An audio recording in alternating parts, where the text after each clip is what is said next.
Estamos unidos em nome do Pai, do Filho e do Espírito Santo. Amém. Primeira leitura. Por Jesus Cristo recebemos a graça da vocação para o apostolado, a fim de podermos trazer à obediência da fé todos os povos pagãos. Início da carta de São Paulo aos Romanos 1:7. Paulo, servo de Jesus Cristo, apóstolo por vocação, escolhido para o Evangelho de Deus, que pelos profetas havia prometido nas Escrituras, e que diz respeito a seu Filho, descendente de Davi segundo a carne, autenticado como Filho de Deus com poder, pelo Espírito de Santidade que o ressuscitou dos mortos, Jesus Cristo, nosso Senhor. É por ele que recebemos a graça da vocação para o apostolado, a fim de podermos trazer à obediência da fé todos os povos pagãos, para a glória de seu nome. Entre esses povos estáis também vós, chamados a ser discípulos de Jesus Cristo. A vós todos que morais em Roma, amados de Deus e santos por vocação, graça e paz da parte de Deus, nosso Pai, e de nosso Senhor, Jesus Cristo. Palavra do Senhor. Graças a Deus. Salmo responsorial. Salmo 97:98. O Senhor fez conhecer a salvação. Cantai ao Senhor Deus um canto novo, porque Ele fez prodígios. Sua mão e o seu braço forte e santo alcançaram-lhe a vitória. O Senhor fez conhecer a salvação, e as nações sua justiça, recordou o seu amor sempre fiel pela casa de Israel. Os confins do universo contemplaram a salvação do nosso Deus. Aclamai o Senhor Deus, ó terra inteira, alegrai-vos e exultai. O Senhor fez conhecer a salvação. Aclamação ao Evangelho. Aleluia, aleluia, aleluia. Oxalá ouvisseis hoje a sua voz, não fecheis os corações como em Meriba. Evangelho. Nenhum sinal será dado a esta geração, a não ser o sinal de Jonas. Proclamação do Evangelho de Jesus Cristo, segundo Lucas 11:29-32. Naquele tempo, quando as multidões se reuniram em grande quantidade, Jesus começou a dizer: Esta geração é uma geração má. Ela busca um sinal, mas nenhum sinal lhe será dado, a não ser o sinal de Jonas.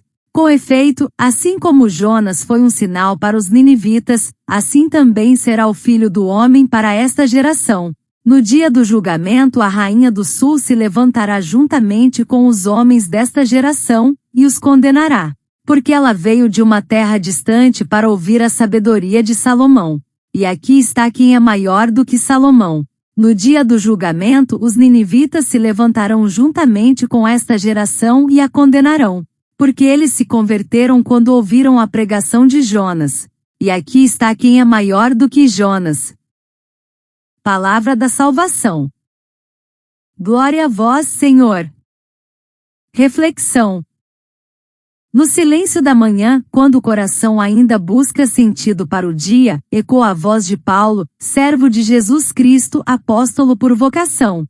Paulo de Tarso, judeu fariseu e cidadão romano, viveu no século I sob o domínio do Império Romano, num contexto marcado por tensões religiosas, políticas e culturais.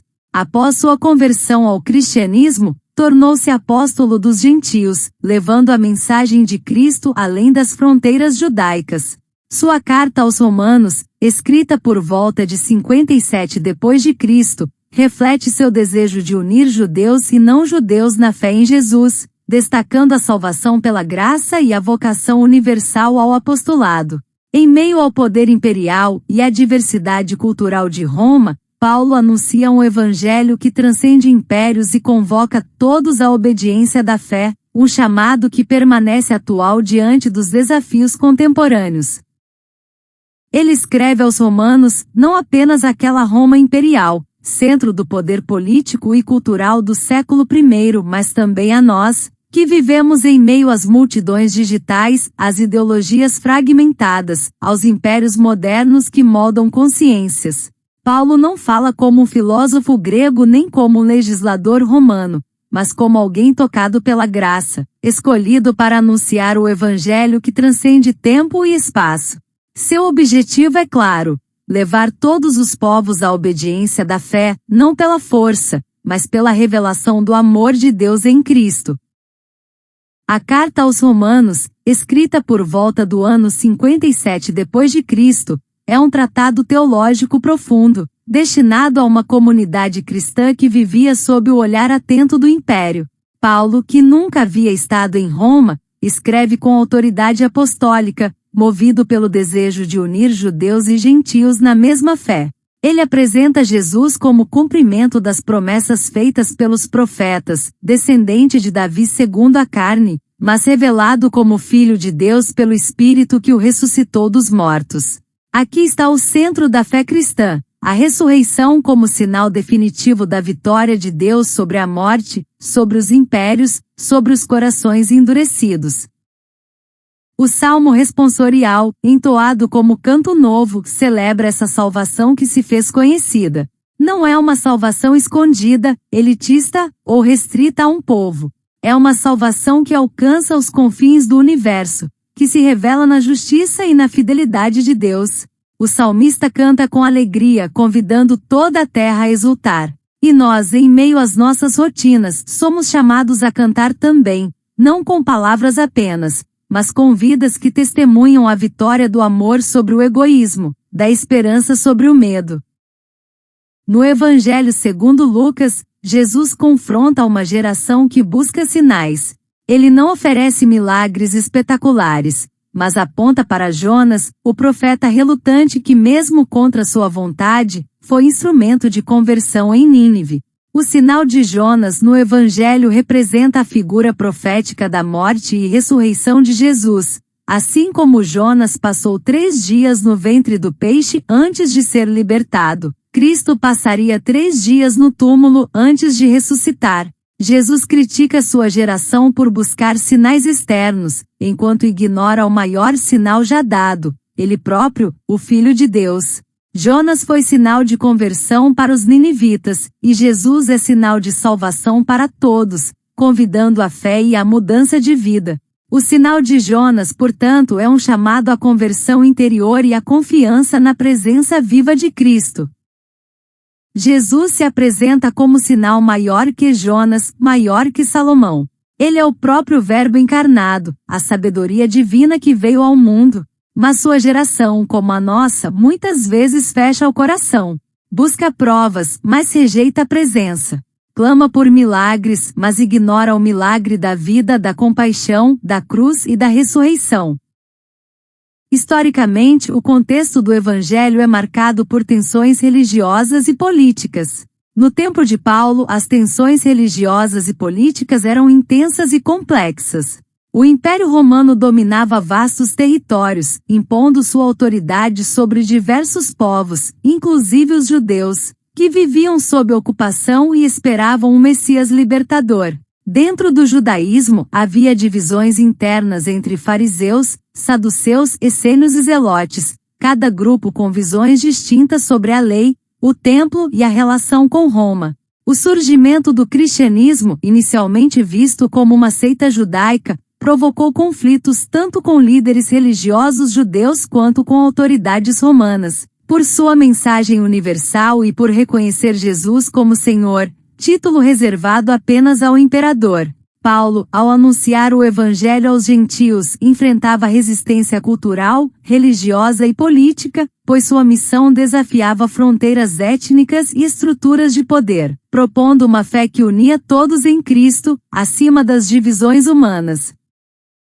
O povo judeu esperava o Messias libertador. Jesus, porém, não se encaixa nas expectativas nacionalistas.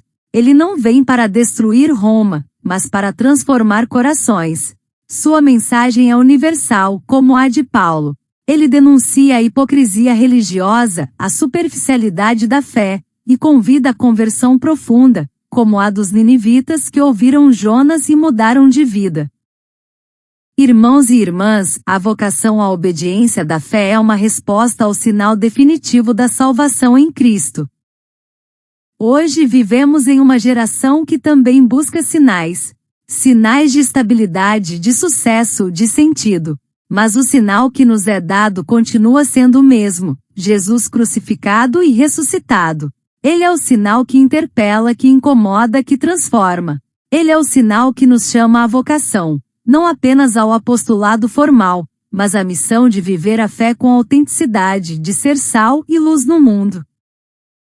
Concluindo, a reflexão central desta liturgia é a vocação à obediência da fé. Uma fé que não se impõe, mas que se propõe. Uma fé que não se limita ao culto, mas que se expressa na vida. Paulo nos lembra que fomos chamados, não por mérito, mas por graça. Jesus nos lembra que o maior sinal é Ele mesmo. E o salmista nos convida a cantar, porque a salvação já foi revelada. Que esta palavra nos encontre como encontrou os ninivitas. Que não sejamos como a geração que pediu sinais, mas como aqueles que ao ouvir se converteram. Que sejamos como Paulo, apóstolos por vocação, anunciadores da esperança, testemunhas da salvação que alcança todos os povos. Porque o sinal já foi dado, e ele vive em nós. Oração.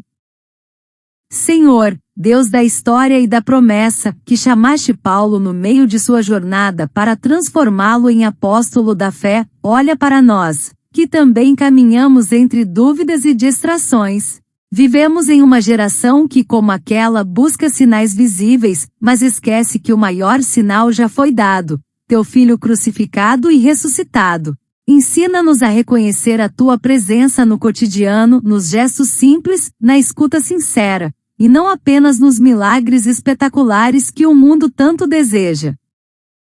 Tu nos deste o sinal de Jonas, não como espetáculo, mas como convite à conversão. Que possamos, como os ninivitas, abrir o coração à tua palavra e mudar de vida. Que deixemos de lado a indiferença, o orgulho, a pressa que nos impede de te ouvir. Dá-nos coragem para enfrentar nossas fugas, como Jonas enfrentou o ventre do peixe, e para anunciar com humildade a verdade que liberta. Que sejamos sinais vivos da tua misericórdia, mesmo em meio às tempestades da nossa sociedade. Ajuda-nos, Senhor, a viver a vocação que recebemos em Cristo. Que nossa fé não seja apenas crença, mas ação. Que possamos praticar a justiça, promover a paz, acolher o diferente e denunciar o que fere a dignidade humana. Que sejamos apóstolos no mundo digital, nas ruas, nas famílias, nos espaços de trabalho, levando a tua luz onde há escuridão, e a tua esperança onde reina o desânimo. Que nossa missão seja marcada pela escuta, pelo serviço e pela compaixão.